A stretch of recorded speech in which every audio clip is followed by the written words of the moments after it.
Hey everyone, this is Will, and wanted to add a quick note before this episode starts. So, this episode with Dan DeHart from Grander Rum was actually recorded several weeks ago, so that was before things had really accelerated with the COVID-19 pandemic, and actually I don't think it had even been declared a pandemic at that point. But anyway, as you may know, John works in emergency management for a higher education institution in Miami, so his schedule, to say the least, has been pretty intense over the last 2 weeks. Health-wise, he's fine. No cause for concern there.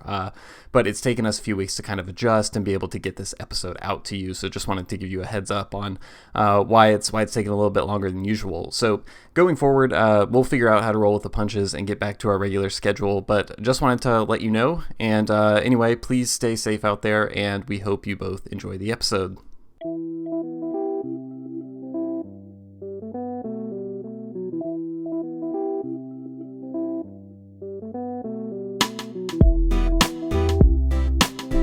Hello, everyone, and welcome again to the Rumcast, episode 5. This is John coming down from Miami, and as always, we have Will in Nashville. What's up, Will?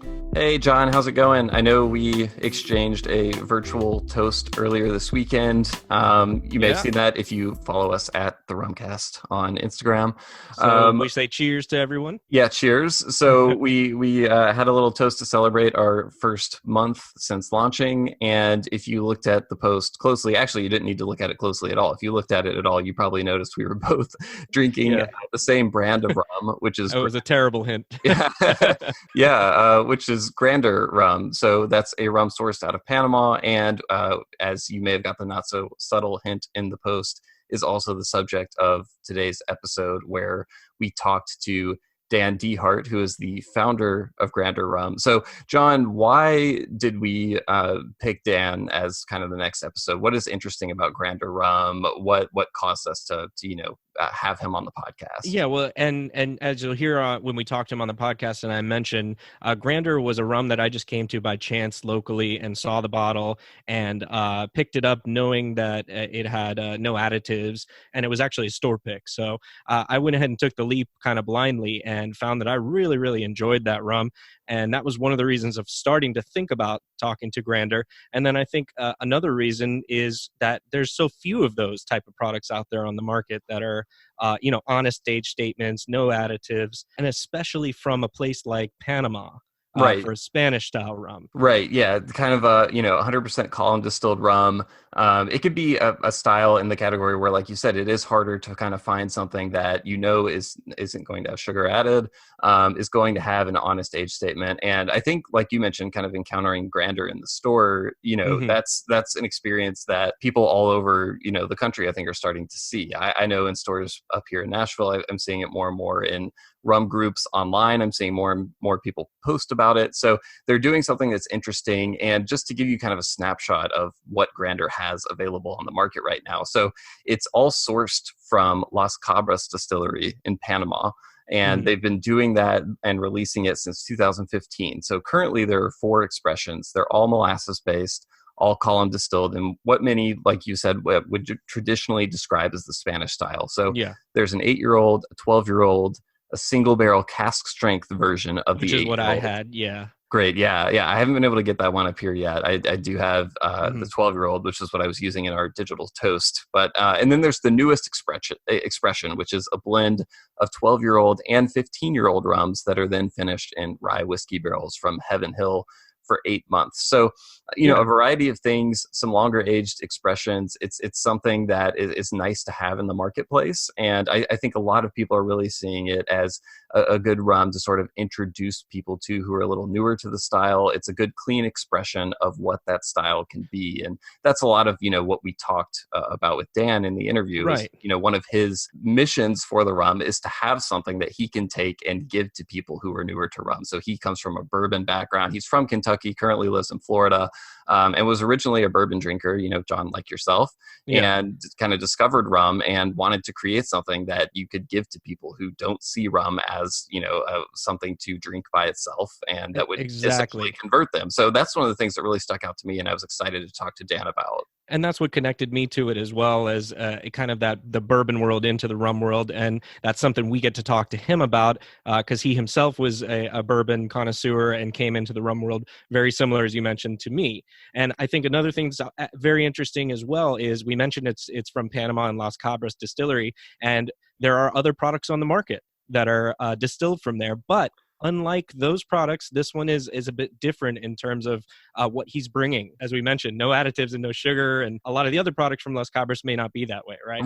Right. That's always one of the interesting things to me when I talk to someone who is kind of operating as an independent bottler, where they're not distilling the product, but they're sourcing it and Right. having to have that sort of collaborative experience between themselves and what they're trying to bring to market and what the distillery is producing. It's just a really fascinating dynamic to me. And I especially found that part of the conversation with Dan interesting. Like, I was excited to ask him, when you go to this distillery like Las Cabras, where they are doing other products that add things to the rum and that sort of thing, and part of Dan's vision is to not do that. And so I was, one of the things that I enjoyed about the conversation was asking, like, what was that like when you said, hey, I want to create this rum, I don't want to add anything to it? What was the distillery's reaction? Were they like, are you sure you want to do that? Or were they excited about it? So getting to hear about that was really interesting to me. And I think just getting to hear about what's next coming from Grander, I mentioned the rye barrel finished expression. There's other stuff like that in the works. So getting to hear, how you decide on which types of casks to use for that secondary maturation. There's a lot of interesting stuff in there. I'm excited for people to get to hear this conversation. Yeah, one of my favorite things that is, as we get to talk to these people, is to figure out get the inside track, if you will, on what's coming next. And we get to do that here a little bit with Dan as well. And I think that's always fun for me to listen to. And I think hopefully you all out there enjoy that part as well. Let's get to the interview. I think let's just jump right in. All righty.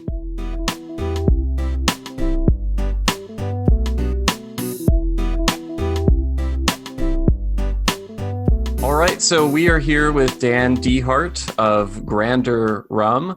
Dan, to start things out, I really wanted to know when you were starting Grander, there's so many different sources available to you for rum around the world. I'm curious, how long did it take you to settle on Panama, and what made you pick it over other sources? Yeah, I mean, that's a great question. In terms of going after a particular style, and interesting enough, before I even got there, I was making the decision as to if I wanted to do a micro distillery or to work with an existing rum producer. Okay. And so I went through that process, and I decided, based where I was in life and with a lot of different things involved, that working with an existing producer and creating my own brand is essentially where I wanted to go. But the question, as you said, is how did I end up with a particular producer? I reached out to a guy by the name of Luis Ayala. He is an individual that has many contacts throughout the rum. Is that Rum University? Or is he with them? Yeah. Okay, yes. Yeah. Okay. I knew it was ringing some bells for me. And I don't know, he may argue with this, but I think a lot of the rums that he, and particularly producers he deals with, are more of the Spanish style type of rums out there. Column distilled, lighter. Yeah. Exactly.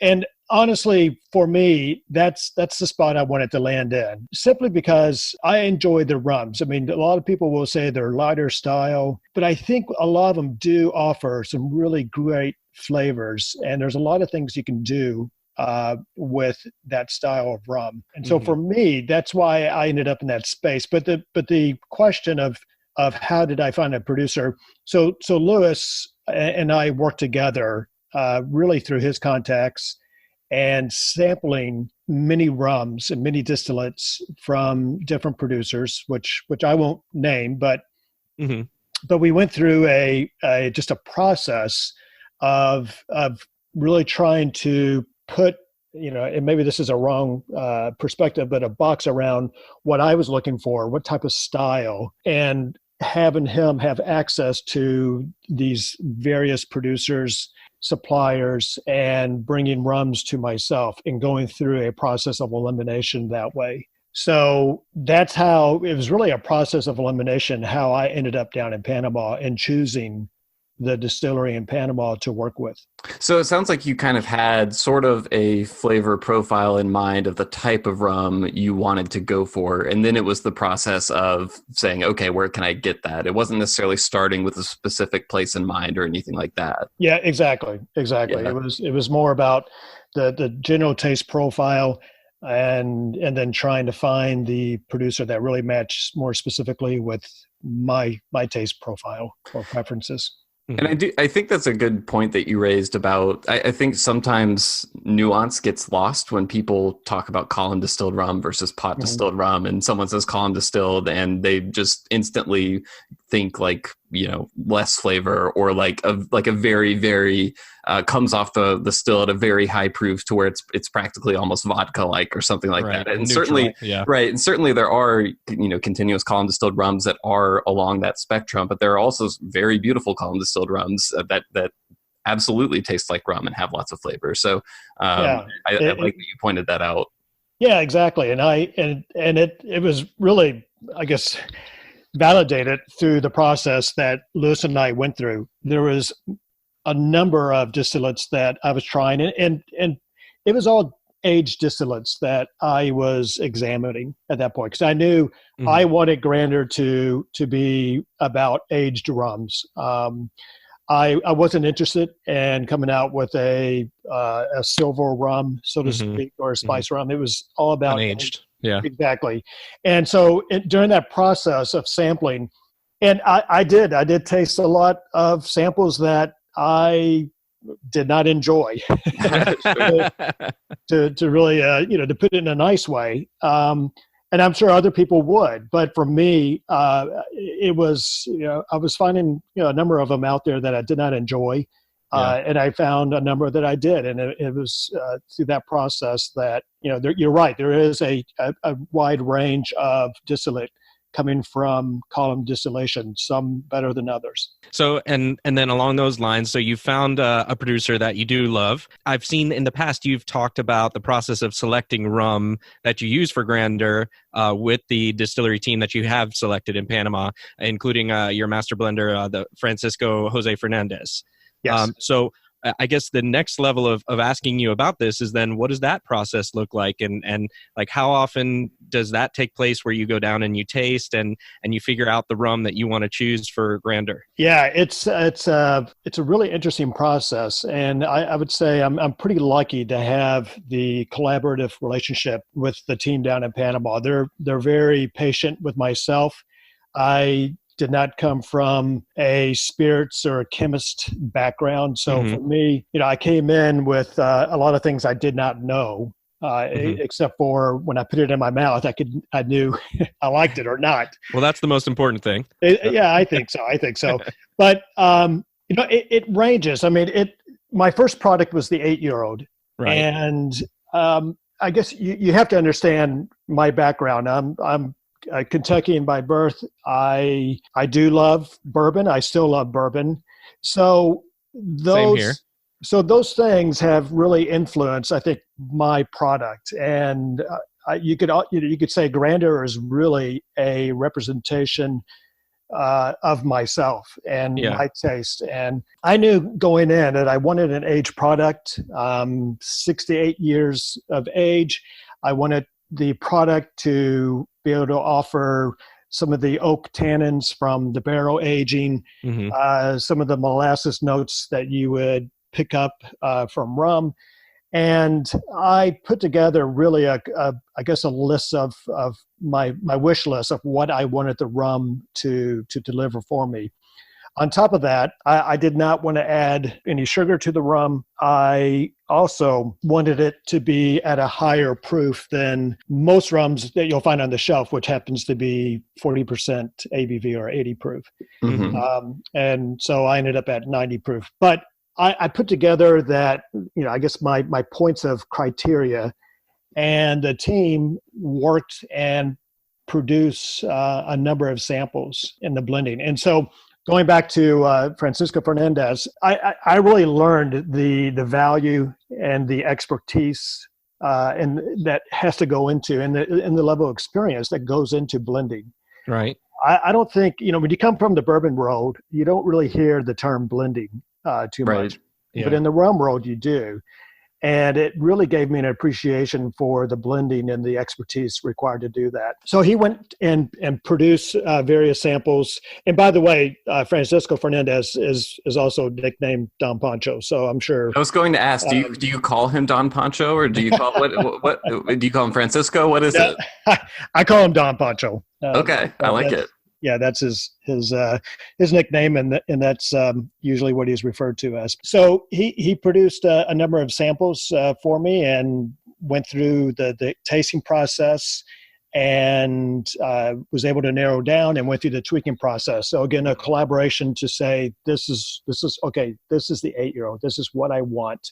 Right. And then after that, the new products, again, it's a collaboration of, and it does begin with me, and I'm not trying to be selfish that way, but I'm trying to go out there and produce something that really speaks to my taste. Right. And then I leverage the expertise and the know-all of Don Pancho to come in and really provide me from his warehouse of aged stock and blending expertise to come in and match what it is I'm trying to go after.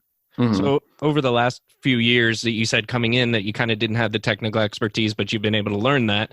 And has that helped you to now pick what you're picking in a different way? Or do you look at it in a different way? Or is it really just all about your flavor profile still? I wish I could sit here and say my technical expertise has shot through the roof. But, honestly, it has not. I was listening to one of your prior casts of Maggie from Privateer. And it's really impressive, her level of expertise. My expertise is nothing compared to that. But it does. I mean, yes, I have learned things along the way, and that has helped form my approach. But it also, at the end of the day, it comes down to the palate for me. And when I taste it, it either, this works, this is, I can stand behind this, or it doesn't work. And I just push that aside and move on. When you have those moments where, you've given your criteria to the team down there and they bring you something and it's just not what you're looking for, what does that conversation look like? Is it hard to have, or take me through what that's like? It's not hard to have. I mean, it's in the sense because they're professionals and they welcome the feedback, and in their eyes, I'm their customer. Mm-hmm. And so what I'm going after at the end of the day is what they're trying to serve. So that perspective from them makes it easier. But where it becomes challenging is when I bottle, I do a production run. I do go to Panama to approve the batch. Mm-hmm. For some people, and they may say, well, you created it once, reproducing it should be easy. Mm-hmm. And, but, I'm not sure, anything is perfect. And so when I go down there, I do approve each batch, whether it's the 8-year, the 12-year. The single barrel is a bit different because it is what it is. You're bottling that barrel.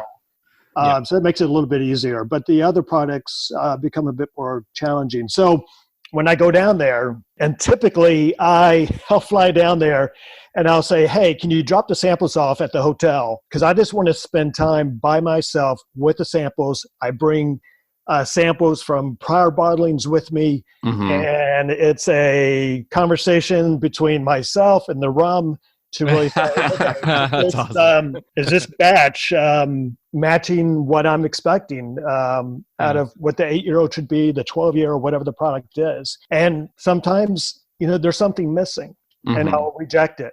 And they'll go back, and based on my rejection notes, they'll go back and make the adjustments. And the adjustments are finding the other barrels of rum that are going to bring in some of the notes that maybe the batch does not have at that point.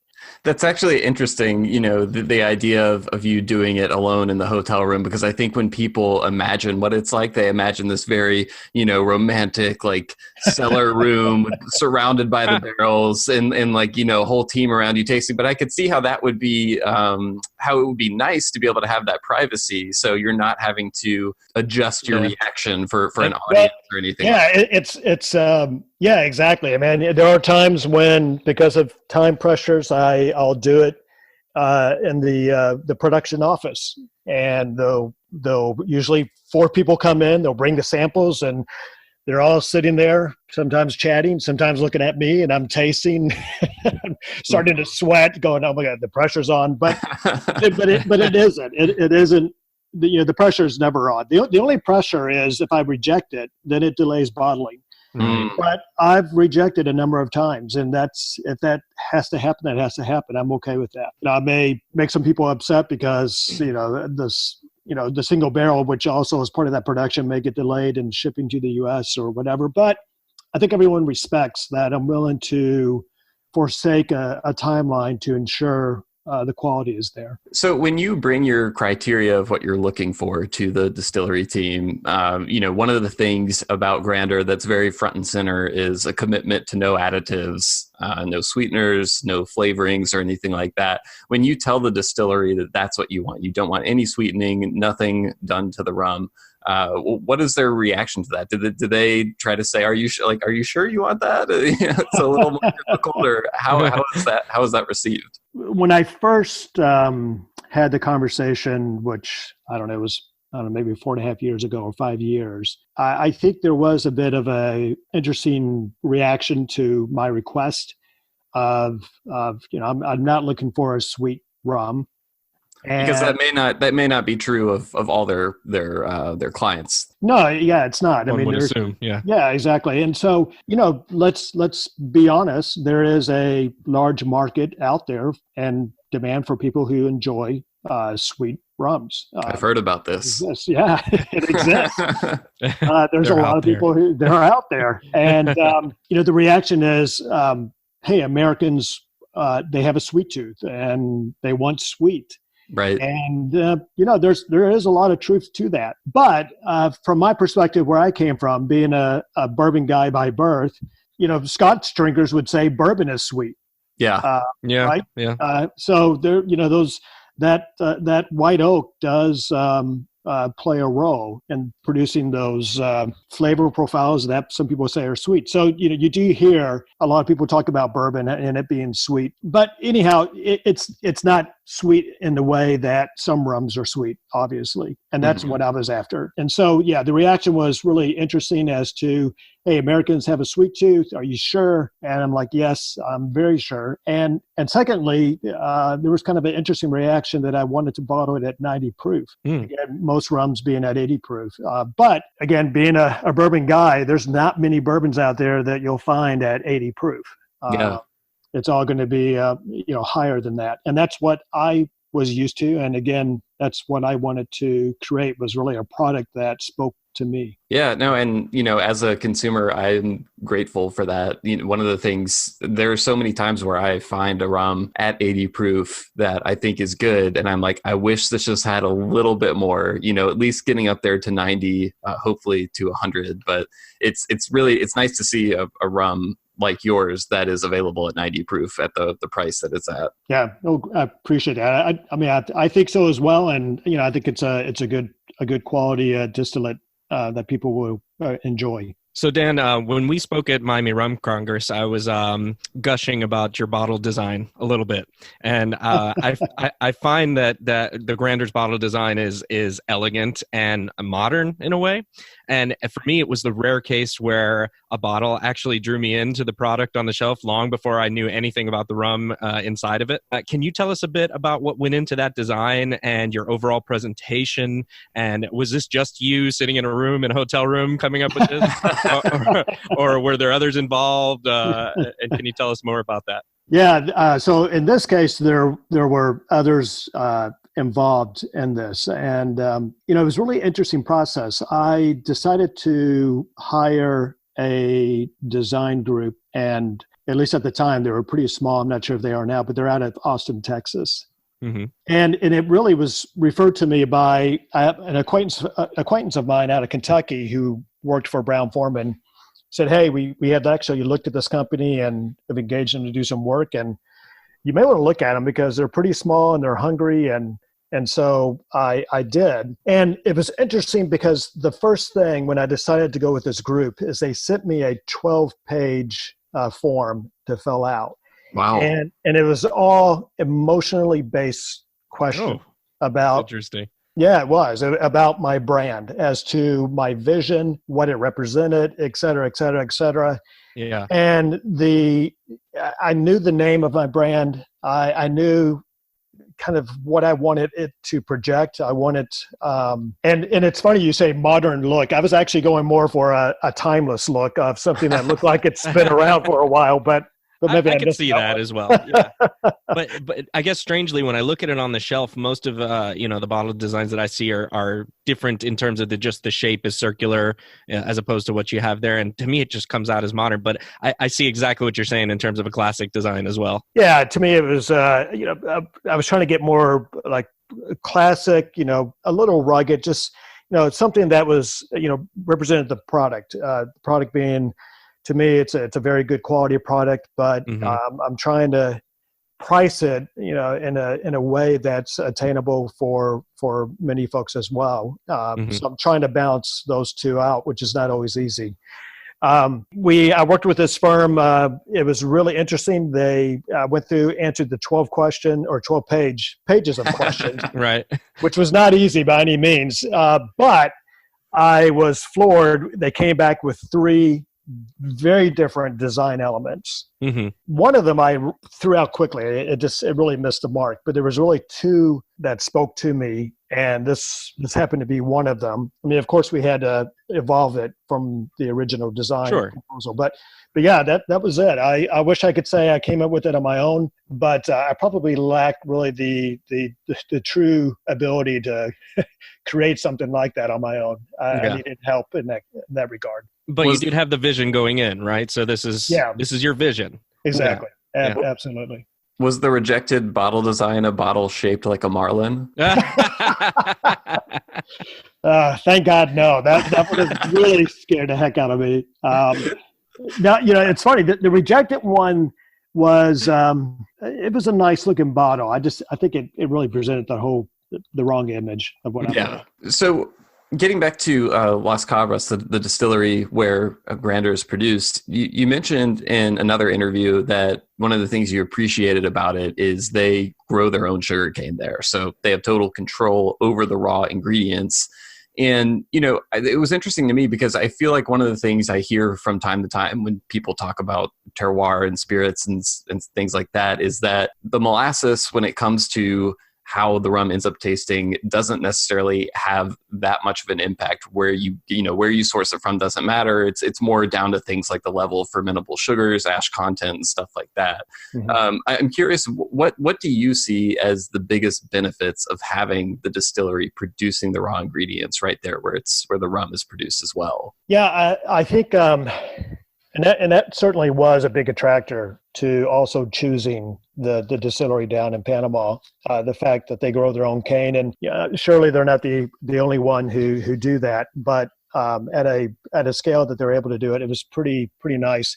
Well, and it is becoming rarer, I mean, lots of places are that once grew their own cane are having to import their molasses now. Yeah, and you're right, and so it is a nice thing. I like to use the term single origin rum, which I don't think is an official term for rum, but it certainly is for coffee. And I'm trying to use that term in a way that informs people that this product is 100% Panamanian, and it does start with the sugar cane.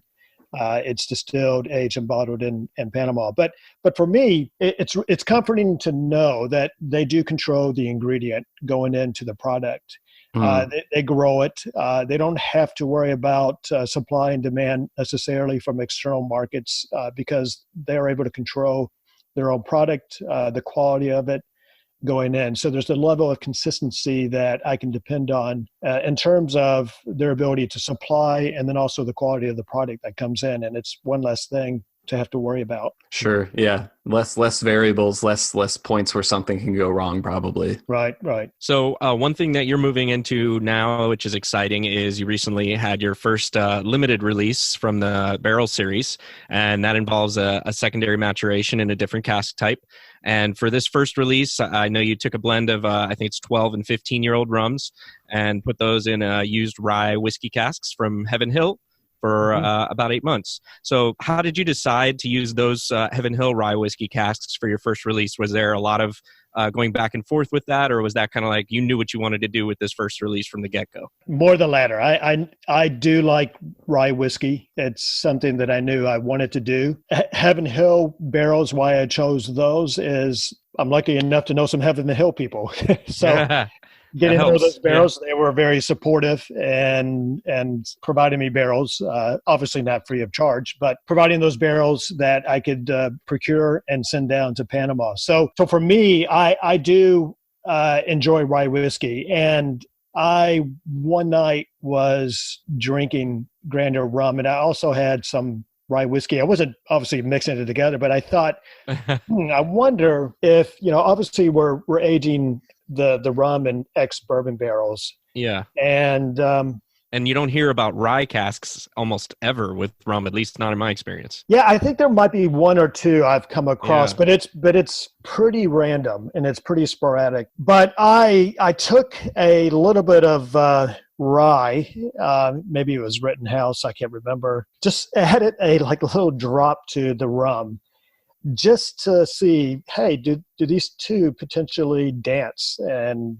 do they maybe mingle together? And I tasted it and thought, wow, okay, this is I kind of like it. I like some of the spicy, the rye notes that are coming in, and this might be an interesting barrel type to finish the rum in. I just at that point to procure the cask or barrels, however you want to use my term, and then send them down to Panama. And I remember I think the reaction from Don Pancho was someone told me he thought I was crazy.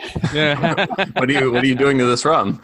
Right, exactly. That this rum is good. Yeah. And we sent the rye barrels down there, and you're right, the first release, I sat in those barrels for 8 months. We're in the process. I was just down in Panama. We're bottling the second batch, and that rum will have been sitting in there for over a year. So the same type of rye cask, just a longer secondary maturation? Yeah, just a longer time in the barrel. Okay. Yeah, exactly. So, and then also I've had a couple buyers have interest in picking out their own barrel. I've seen that in a few stores. Well, that's for the 8-year-old, but this is also for the rye finish. Oh, okay, I gotcha. Yeah, who picked out a couple buyers who picked out a single barrel of the finish or barrel series, and that's going to be bottled at cask strength. And so that's going to be. I'm really excited about that. That's some really good juice. Yeah, that's exciting. And how do you decide? Are you thinking towards future releases in that cask series? Yeah, absolutely. I've actually got other casks down in Panama with rum filled up in it. So we have some cask I picked up from Scotland. Oh, okay. And we've got some. Interested. That's a nice hint. That's a nice hint. So we've got some peated cask. Oh. And we have some unpeated Speyside cask. Wow. Awesome. And so I was down in Panama sampling those, and boy, it's, to be honest with you, the unpeated Speyside cask, when I did my pre-work, which was the sophisticated approach I told you about the rye, where I take a little bit of the scotch, add a little drop, make them dance. Yeah.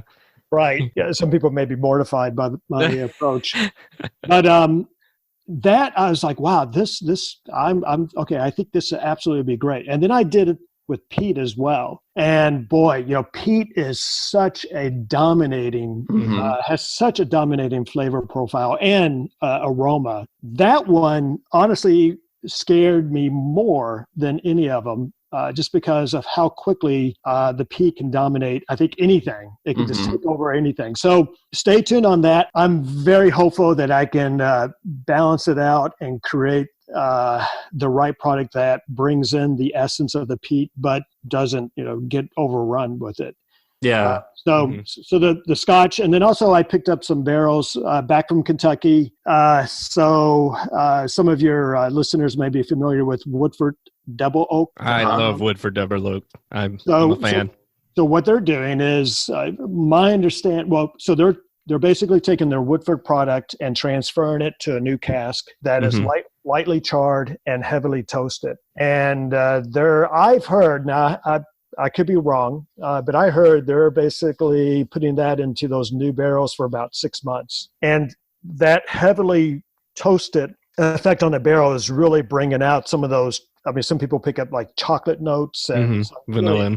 Vanilla out of there. So I picked up some of those barrels and also sent those down to Panama, and we've got rum in those barrels right now. So that one is interested and are going to be interesting, I think. Man, yeah, all kinds of interesting stuff coming down the line. And, I actually, for the first time, had a rum that had gone through a secondary maturation in, it was a Laphroaig cask, which I don't know if you've had Laphroaig, but, heavy on the peat. A lot of those... Tire fire. Yeah, a lot of those Scotch characteristics that people are either like, oh, I love this, or please get that away from me. It was a privateer distiller's drawer release that a rum group had done a barrel pick for. And I had a taste of it and was really like blown away in terms of just like how well it worked for my taste personally. Having that smoke from the peat and still very much tasting like a rum, like it didn't dominate. So I'm really excited to see how that turns out for you, because based on that experience that I had, it seemed like a combination that is definitely worthwhile. Well, okay. If it doesn't turn out well, you'll never see it. But hopefully it does. I have high hopes. Oh, Dan, I was going to say I'm excited for all of them. They all sound really cool. I'm kind of a sucker for a series as well, so you got me. I think, I appreciate that. For me, it's, again, I think this brand really is a representation of who I am. And I like trying new spirits. I'm not wedded to any, I obviously declared I love bourbon, but obviously I love rum. I like to drink some scotches sometimes. But I like to try a lot of different spirits and get introduced to new flavors. And so for me, the Barrel Series is really a fun way for me to tap into adding new layers of flavors and even aromas on top of a distillate that is already good. It's just exactly enhancing it. Right. I was going to say that when you start with a good base distillate, then you get good things. Yeah. Yeah, exactly. So, it's fun for me to do that. And it's, I'm sure I'll have some failures along the way, but you have to be willing to try something to see it. There's other casks I'm already looking at, and I'm trying to do really more distinctive cask. People keep asking me, are you going to do cognac or, a lot of the, port, which is what you typically see, and for good reason, right? Those obviously do. Because they work. Yeah. They work, exactly. And so, yes, I may do those, but right now I'm trying to do more distinctive casks that are just, a little different. I think that's great. So you've told the story that you left the corporate world and you ventured out on your own to sell these great rums. So here we are. I think it's like 5+ years later since you launched, and you're not only still selling rum now, but you're expanding your line with these new barrel release series. When you started out, I was curious to see, what did you imagine things would have been looking like 5 years in? And then also, how does that differ from what they are actually like now 5 years in? Well, I think, it's probably one of those typical situations where you have a plan and you have to throw it out the window. How soon did it get thrown out the window? Yeah, maybe within a year. Okay. Yeah, it's, the spirits business is, it's a really competitive, tough business. And particularly if you're, I'll call it, bootstrapping it like myself. I'm an independent guy, virtually a one-man show, which, I think is in some regards a disadvantage, but I also think it's Mhm. an advantage as well because it allows me to be very flexible and Move as quickly. move quickly. And as you see these new line extensions, I can work fairly quickly on trying to do some really interesting things. But yeah, I mean, I think, honestly, my expectations of where I would have been in 5 years probably was very different than where it is. But it's, one of the things that drew me to this category of rum is when I got into it, if you, and I'll bore you with this, but if you, No, that's what we're here for. okay, was spare Yeah. me. But when I got into this, as you say, 5 years ago, Yeah. which is hard to believe it's been that long. It's quickly, but there's a lot of good data. I think it's a distilled spirits organization. I think I might have that wrong, but every year they produce data and they talk about the spirits industry within the U.S. Mm-hmm. and they talk about volumes and they break it down by categories. They have American whiskey, and then within that they have bourbon and rye. They have rum, vodka, tequila, et cetera, et cetera, et cetera. And with each of those categories, like vodka, they'll break it down to you have you have value, premium, high-end premium, and super premium. So you have 4 subcategories within one category. And the thing I found interesting is if you looked at the super premium category, which at that time I think was based on an arbitrary number of $30 and up. Okay. Was considered super premium. And it seems quite low for a term like super premium. Super premium, yeah. No doubt. I think actually super uber premium. So right, yeah. exactly. Well, I think now they've raised it to maybe $35, but Oh, great. yeah, exactly. But it looked like most spirit categories were trading between 8 to 15% of their overall sales was based on super premium. So if you took tequila for an example, maybe 15% of all tequila sold in the U.S. is super premium. It falls in that subcategory. And so if you looked across generally, the bourbon, the vodka, the tequilas, usually 8 to 15% of those categories being sold were super premium. Rum, at that point, I think was roughly like 1.2%. Wow. Yeah. Of all rum sold in the U.S. was super premium. But the overall rum volume was pretty staggering. I don't remember the number, but it's big. And I was like, wow, why is that? This is such an outlier. And that really attracted me to it. And it just dawned on me that I think most American consumers for spirits don't understand that there's really nice rums out there that exist. And that's why we exist.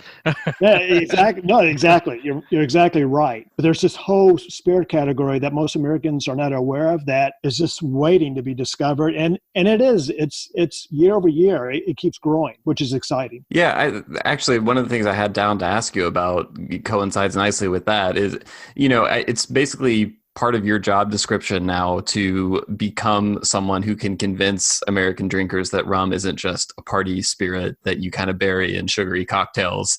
So I'm guessing you've tried a lot of different approaches to winning people over the years. So what do you think it's going to take to do that on a large scale, not on just the individual level, but to really get that figure that you mentioned earlier, just 1.2% up to somewhere approaching the level of other spirits categories? Boy, that's a great question. I think I think really it's a community effort. I think things, exactly what you're doing is a big part of that. I see these bourbon groups around the country where you have folks that are part of these bourbon groups that are starting to wander around into different spirit categories because they're realizing that there's really good spirits out there besides bourbon. I mean, bourbon is great, rye whiskey is great, but there's a lot of other great spirits. And so those folks I'm seeing are also having a tremendous impact on the consumer because as I like to say when I got into this, my idea and goal is that at some point, middle America, it's not just about the coastlines, but middle America starts to really get into rum and enjoying rum for what it really is, the good stuff. And so I think those bourbon groups are really playing and I don't think intentionally, I think it's just they have discovered that there's these great rums out there. Right. And they're talking about it. And it's sparking interest, and things like that. I think are going to have a huge impact on this industry. Well, you're talking about me. specifically in this case, because that's exactly my story.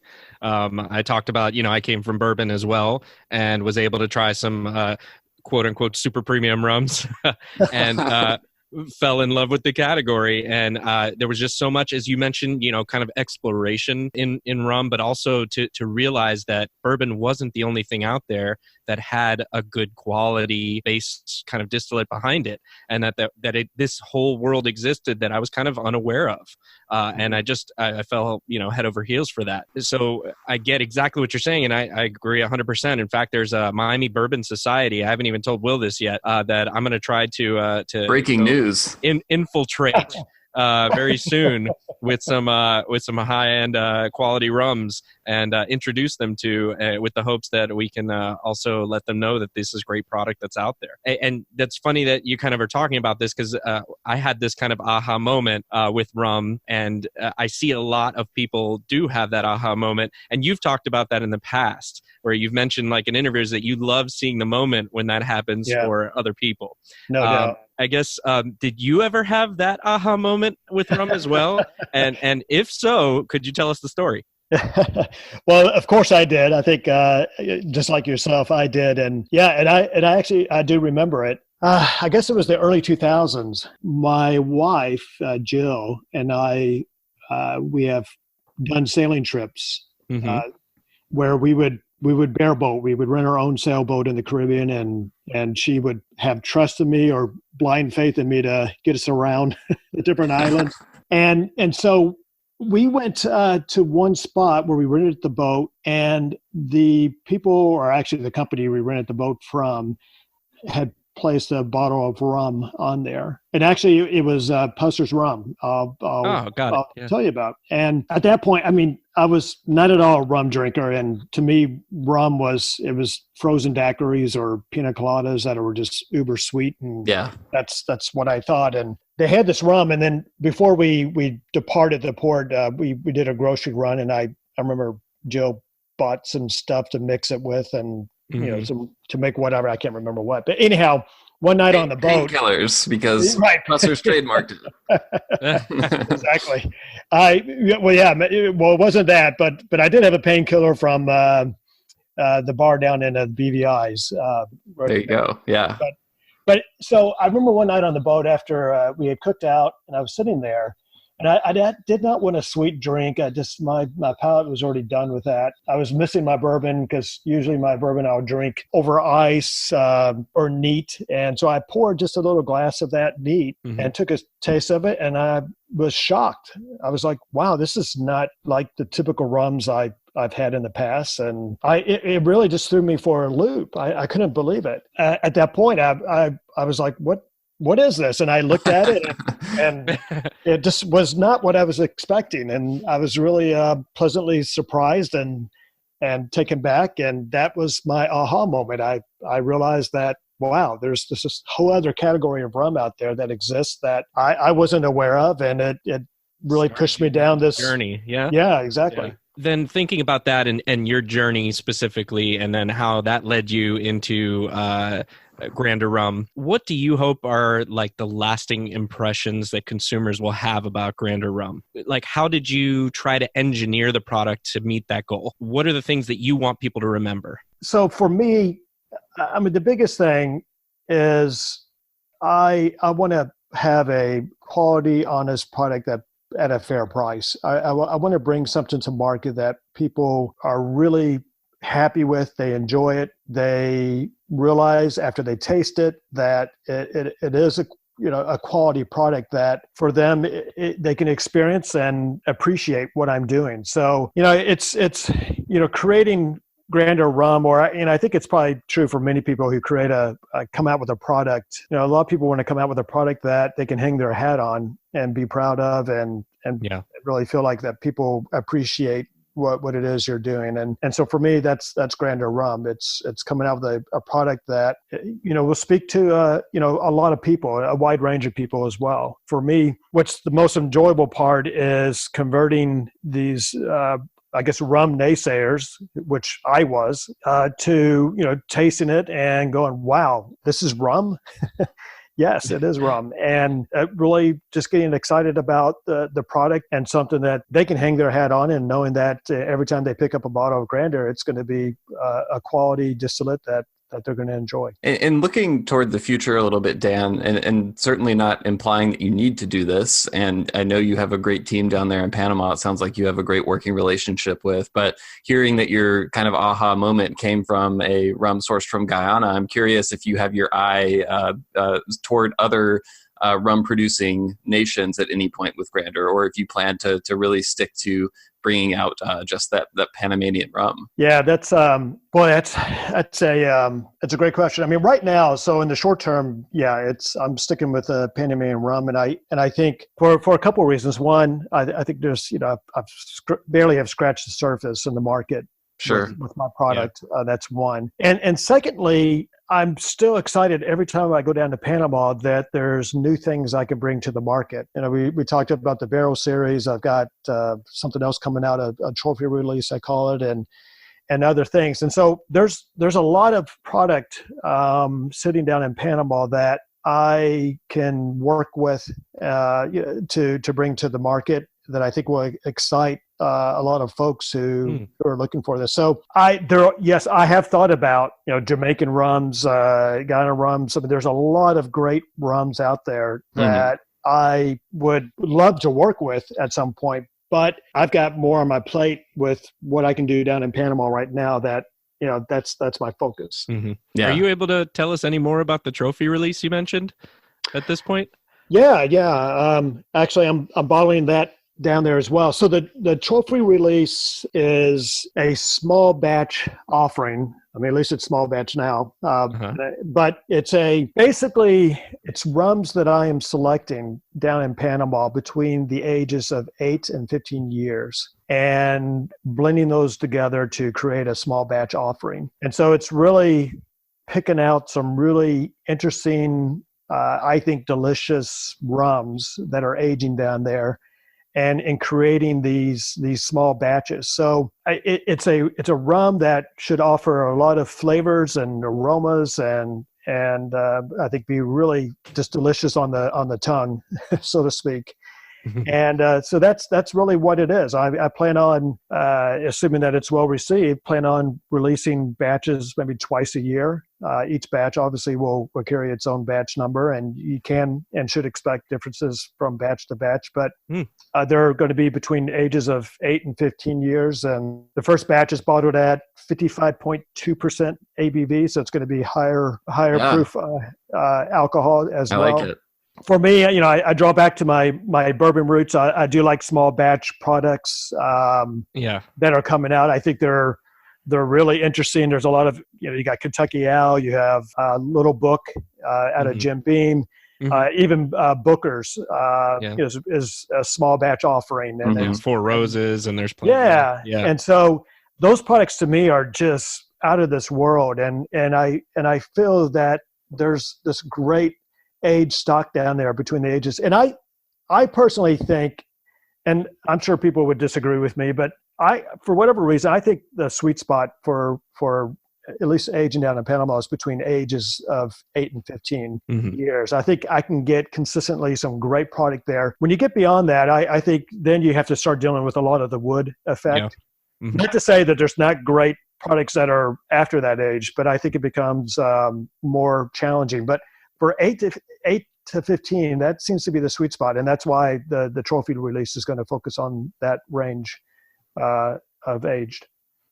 Awesome. Well, we'll definitely keep an eye out for that as well. For sure. Dan, thanks so much for taking the time to answer our questions. I know you mentioned you had listened to a previous episode, so you may be familiar with this. If you're not, if you didn't make it to the end, I won't hold that against you. But we have an optional final segment that we always do with our guests, where John asks a series of rapid fire questions over the course of 1 minute. So I have to ask you now, are you up for it? Bring it on. Let's do it. All right. I've got a minute on the clock, and go. All right. Neat or on the rocks? Neat. Column, pot, or blend? Well, all of the above, but I'll have to pick column since Grander's it. All right. Your favorite rum mixed drink? Just a simple daiquiri of simple syrup, rum, and fresh lime juice. All right. Swordfish, a marlin, or a sailfish? Marlin, of course. I thought so. Grander gets his name from what fishermen call a rare 1,000-pound marlin catch. Would you rather catch a Grander marlin or sell 1,000 bottles of Grander rum? So 1,000 bottles of Grander rum. All right. Your favorite person to share a bottle of rum with? A bottle of rum with my wife. All right. If someone overheard a person incorrectly saying that Grander had additives, are we allowed to call that Grander slander? Absolutely. Okay, good. What country not named Panama makes the best rum in the world? Oh, boy. Okay. I guess we'll go with Barbados. All right. And your favorite bourbon? My favorite bourbon, well, it changes, but I would say consistently I'd have to go with Blandings. All right. We got to call it. Thank you, Dan, for making it all the way through. I enjoyed it. Awesome. It was a lot of fun. Thanks so much, Dan. Yeah, that was cool.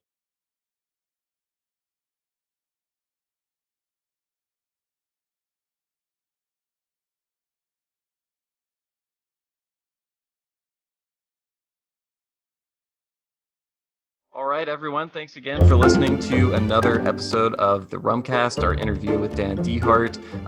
If you like what you heard and you want to check out more about Grander Rum, you can go to their website. It's at granderrum.com. You can look them up on Facebook, Instagram, etc. And actually, their website is pretty well put together. I was impressed with it. There's a lot on their I like it a lot. Yeah, there's a lot on their production process. It kind of takes you through it step by step. So check that out for sure. Look for them at your local stores if you want to support what Dan's doing, which I would encourage you to do. Yeah, and as always, if you like what you heard and you want more Rumcast, let us know. We loved hearing from you all and the feedback and figuring out what you like about the podcast, what you want more of. Really keeps us going and gets us going in the right direction for future episodes. So Apple Podcasts, Google Podcasts, anywhere you really get your podcast, give us a review. That really helps. Let us know if you're enjoying it, and we will see you on the next episode. Yeah, we'll talk to you then.